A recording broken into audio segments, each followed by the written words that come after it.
Good morning, welcome back to another video. And we're still moving along on Nomad. So figured I'll give you a little update on what I'm starting on.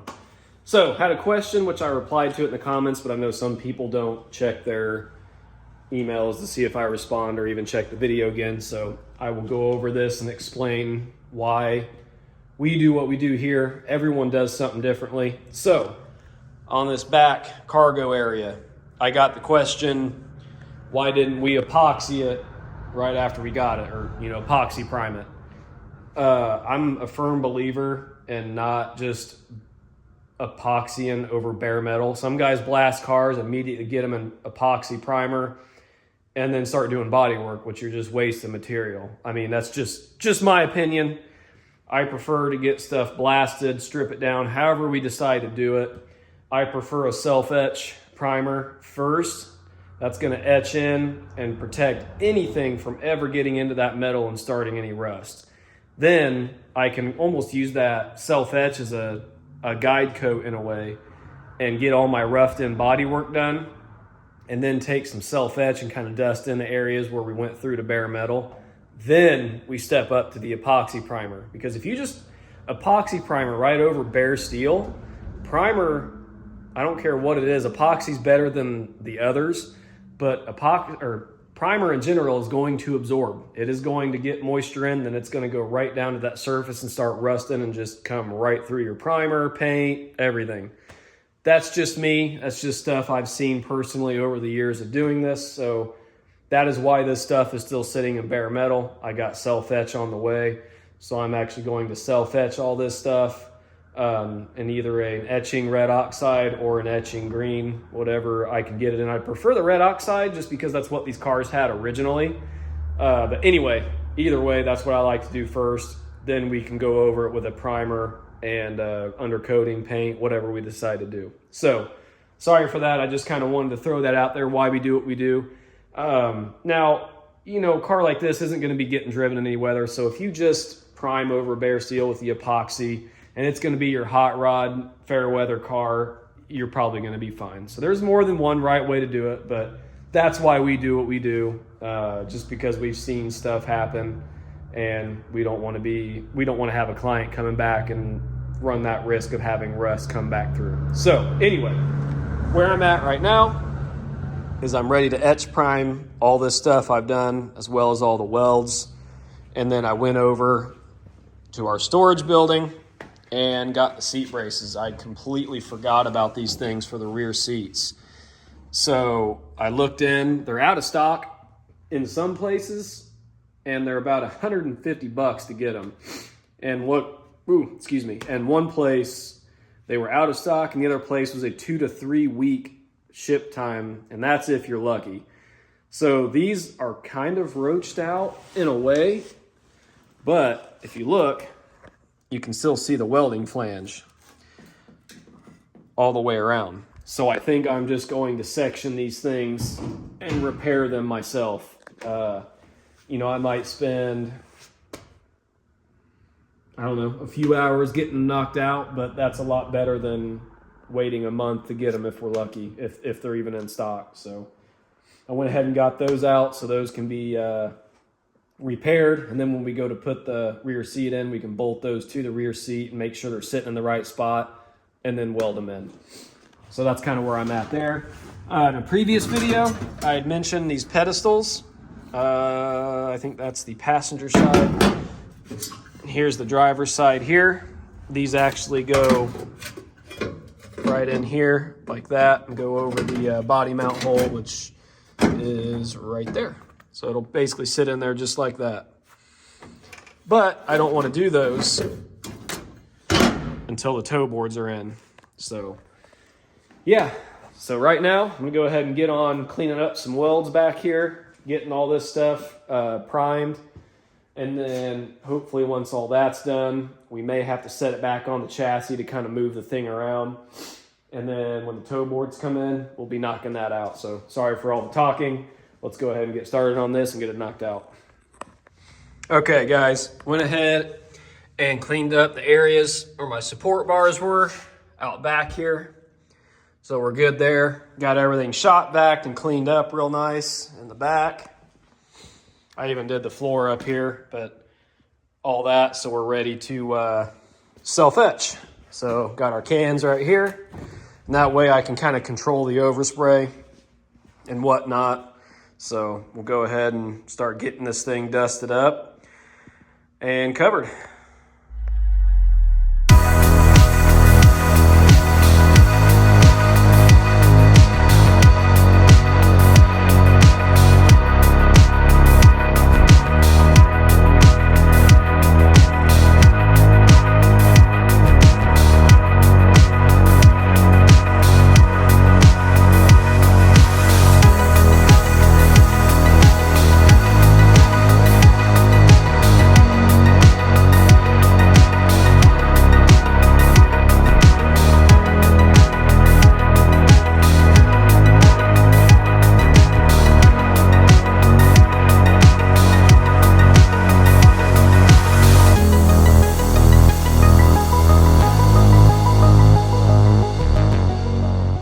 Well, had to cut that time lapse short because I had butterfingers and dropped the can and completely annihilated it. So brand new can. Didn't even take the lid off of it. So you'll have that on those big jobs. So I'll stop and get me another can tomorrow. As for now, I did see like 3 spot welds I forgot to go back and get on this pinch weld over here on the inner wheel tub. So I'm gonna go ahead and weld those up. And then I did get some of the underside done, as you saw, and then the full top side is all etched and ready to rock. So I'll go ahead and get these welded up and then come back at it tomorrow and get another can.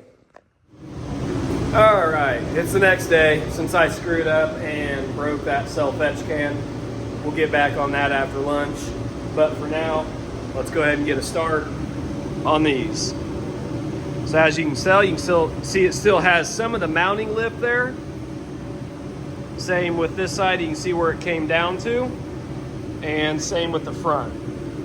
So that way I know exactly where this thing needs to be when I remake the little lower portions of it. So that being said, we're gonna go ahead and get this thing all cleaned up, and then it should be ready to start measuring, cutting, and fixing this thing up, and then we'll do the other one. Might take a little bit of time, but it's gonna be better than waiting weeks if we're lucky, because they're showing out of stock. So better to put a little bit of time into them and move forward and get the toe boards done as well when those pieces come in, and sheet metal will be done on this car. So yeah, let's go ahead and get to it.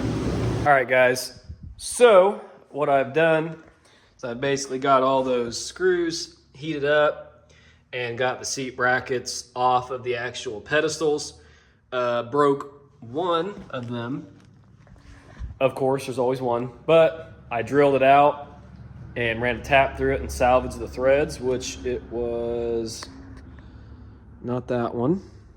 Where'd it go? That one right down there. So luckily it's perfect. We're good to go. And now I'm getting this side marked up, kind of going through doing one side at a time. And as you can tell, this thing kind of sweeps up back here at the back.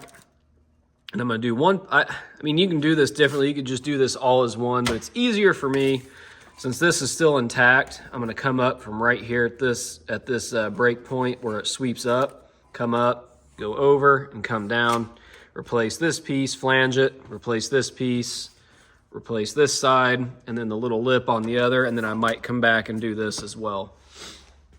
But one little spot at a time, that way it's easier for me to focus that way. It's just how I work. So we're gonna go ahead and start cutting this thing up and measure, see what we need, get a piece made, to take it over there on the metal brake, flange it at 90 degrees, and tack that sucker in place and just keep working our way around, and we'll do the same thing with the other one. All right, guys, here's where we're at. Got this side made, and like I said, I'll go through and remake this next, but we got this one done. So I got to replace a little bit here in the middle. now we should be ready for this inside piece. So pretty easy, going smooth, using some, I want to say this is 18 gauge. So going pretty good, just getting it all tacked in place first. That way I know she's sitting the way I want it. And then, you know, we'll fully weld the thing in once this side's done. And yeah, smooth it all out and we'll be ready to move on to that one over there.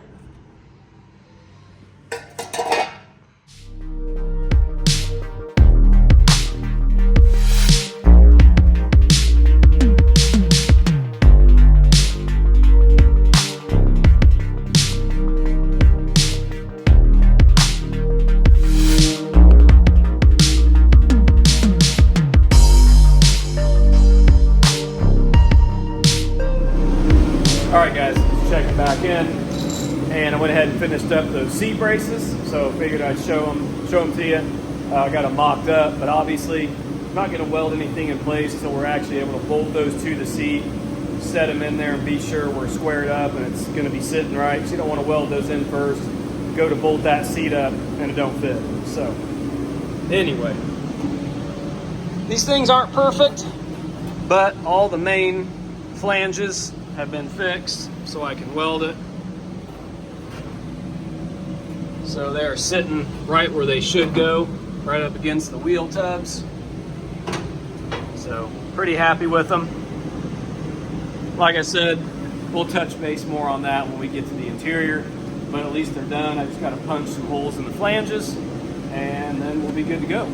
So yeah, not too, I mean, I could have went further and replaced every little pitted part, but at the end of the day, this isn't that kind of car, and I replaced what needed to replace to get these things to be structurally sound and welded fast and strong. So normally that's not what I would do, either replace them or I would go through and spend a lot more time on them. But for this car and what these things, the purpose these things are serving, it's perfect. So punch some holes in these things and we'll call that done. And I also got the bottom of the car self-etched, so I might raise it up a little bit here and we'll show that to you. Okay, and it's all self-etched, so I wanted to be able to show this off. So now it'll be ready for red oxide primer, and basically I'm pretty sure that's how the underside of a lot of these were, depending on where they were from, I think. I don't know, I'm not that knowledgeable. But anyway, I finished the spot welds that I'd forgotten over there. But other than that, we got the whole thing in all the areas that I've touched and self-etch primer that were bare. So everything is nice and protected and ready for the next stage of primer.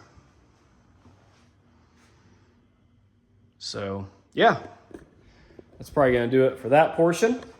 And we'll see what we get into next. All right, left off showing you guys I got those seat pedestals all fixed. So we're kind of in an awkward spot. We don't have our toe board repair sections yet, and we got to get this thing moved. So we're going to get this thing set back down on the chassis for now.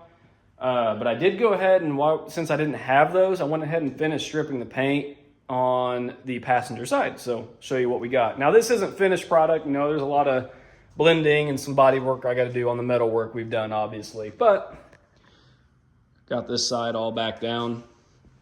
Someone's done a little work here previously, but so we got her all back down, pretty stoked. Turned out pretty nice. And then, of course, I still have the inner part here and the inner part here to do. Just kind of ran out of time. Like I said, we're going to get this thing back down the chassis.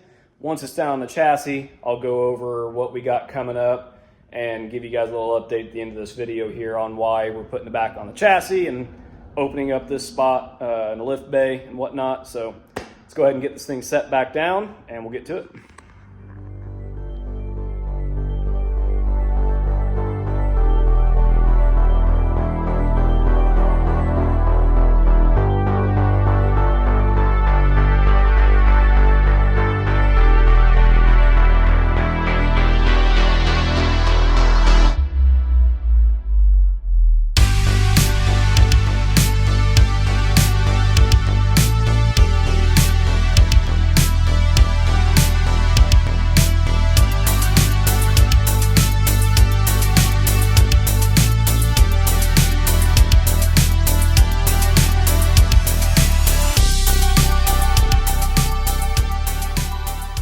Okay, as you saw, we got the thing all sat back down.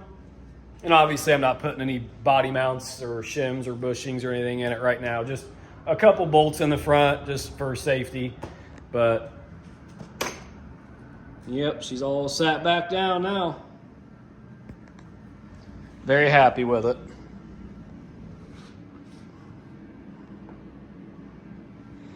Everything's lining up pretty good so far, so that's relieving. Pretty cool seeing it like semi one color. But so the reason why we're doing this is, you know, this car is our shop project, so it's not something that a client's paying us on. And obviously YouTube, I'm not making like anything hardly doing that, so got to get some stuff in here to make money. That car is going to go to storage until we get all the parts. Parts for the Corvette are coming finally. It's very hard to get stuff for that car. Excuse me. And we've already ordered everything for a 68 Camaro coming in, kind of doing a mild resto mod build.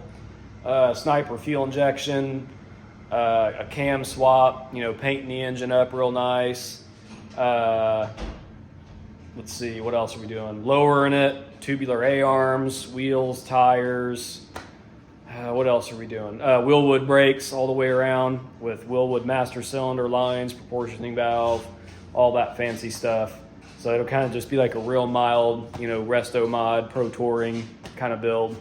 And that's what'll be coming in here. So I guess get stoked for those videos. It ought to be pretty neat doing that. It's not very often I get to do a lot of mechanical work, and I love doing that stuff. So it ought to be a pretty fun project. Matt comes in here on Monday. So this will kind of get stored for a little while we, you know, get going on that and get a couple other cars in storage. And then this will kind of make its way back in, and, you know, we'll be tinkering with it, getting those toe boards done, and, you know, we'll be ready to start, you know, moving on down the line with it. But that's kind of why we're setting it back down and doing what we're doing, so I can get back into making some money, which is kind of important. So, but I know this one wasn't as exciting, but I was going to kind of film, but strip and paint is kind of boring.